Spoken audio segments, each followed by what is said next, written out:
Rocky River ranked 5th in the state in key performance categories for the last state report card. That would have been for 2013, 2014, earning A's in 7 of the 9 categories and meeting all 24 indicators. What makes Rocky River an outstanding school district in your eyes? Gosh, that's actually an easy question. We have a situation in Rocky River where, as I've said earlier, we're all in this together. We have great schools. We have great school buildings that have recently been updated and are completely technologically ready for all the technology that kids need today. We have great teachers, the cream of the crop teachers, who really care about our students and are very devoted. We have great parents who believe heavily in the value of education and make sure kids are there at school on time and ready to learn. We have a great board and a great administration that makes sure that we're doing the right things for our kids. If you look at our district mission, talking about globally competitive, successful students, caring environment, we're doing all the right things to give our students in this district all the possible opportunities to succeed.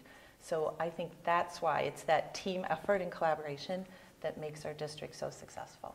Thank you. Mr. Schwartz. Yes, I think you're referring to the performance index, which we were around 111.4 or something like that last time. We've been in the top 5 of that statewide performance index for the last several years. It bounces around just depending on how other districts are doing as well, of course. What's critical to note about that performance index is it's not based on national merit finalists or what selective colleges kids get into. It is a measure of report card indicators across the board, all grades, all students, including special needs, including gifted, including students who are neither. And we're especially proud of that performance index because what it measures, what it tells the public is, are you educating every student? Not just are you putting a lot of kids into stellar programs post-high school career, and not just do you bring a lot of resources to special needs programs, what we do, but is every child progressing? And it's just, I think, a great indicator of how well we're doing. We're really proud of it. Mr. Zerger. Yeah, I just want to reiterate that, yeah, we have great teachers, great parents, and great students, but I think one of the things that makes us stand out is we have uniqueness for each student level. If a kid's struggling, we find ways to help that kid, put them on IEPs, and then also the gifted kids, they get selected programs as well. I know with my one son, he started out in kindergarten, and he was having trouble with reading and phonics. He got pulled out to get help with phonics. By the time he was in 5th grade, he was in the gifted program. It just shows that how well these selected programs work for the kids individually. Okay, thank you. And Ms. Leach. I agree with all 3 of my friends here because I do believe it's the community supporting the schools, it's the parents, having so many different features they can offer their children, great teachers. But I also agree that I also had a child that couldn't read in 6th grade, and that our school district tutored her every single day for one period, and she's a nurse now, and I appreciate that because it was a rough road having a parent I was so frustrated having a child not being able to read in 6th grade that it's hard to work with your own child. But I appreciated the resources that were dedicated to that one child not getting lost in the system. Okay, thank you. And Ms. Olander, is there anything you'd like to follow up on that question? No, or anything? Okay, Mr. Schwartz, anything else? I would like to mention, and Addie indicated it, all the different levels that sort of a performance index comes from. You don't get there just by having a strong board or teachers. You can point to any district in Ohio where you have good teachers and you have good administrators and parents who support their kids' activities.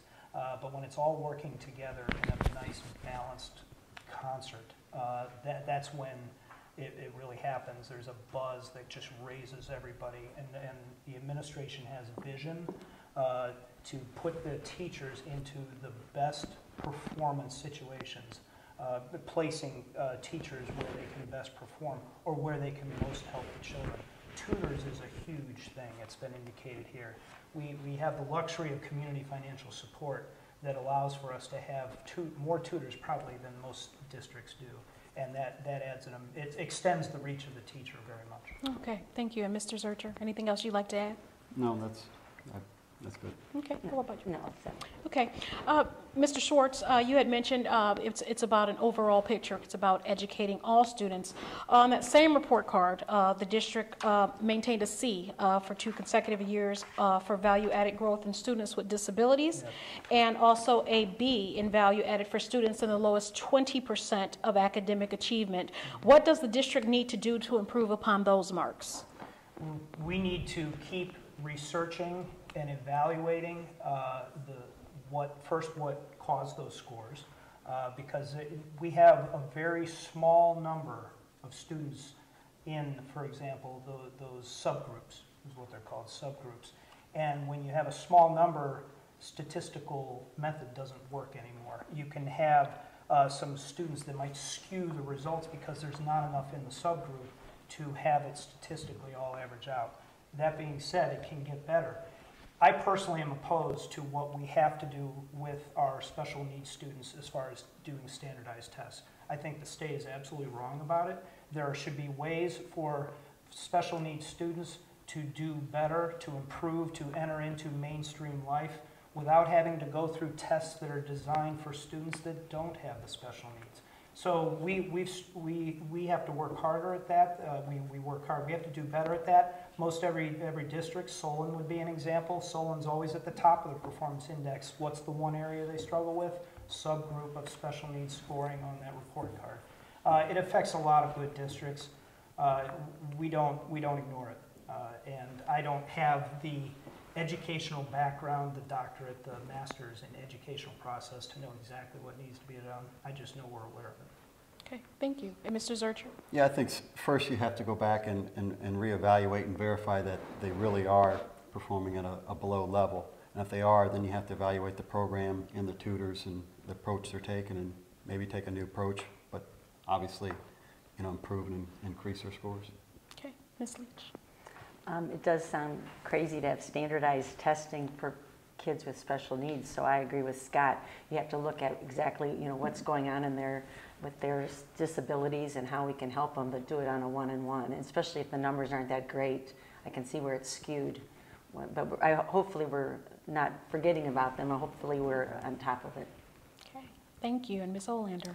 Yes, I know for a fact the district is on top of it. I know that those scores were mentioned in all the reporting about our report card when those came out.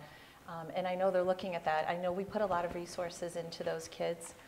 As Scott mentioned, with all the tutors and other aids and resources that we have, I know the district was disappointed with that score, but I also know they're very committed to improving it.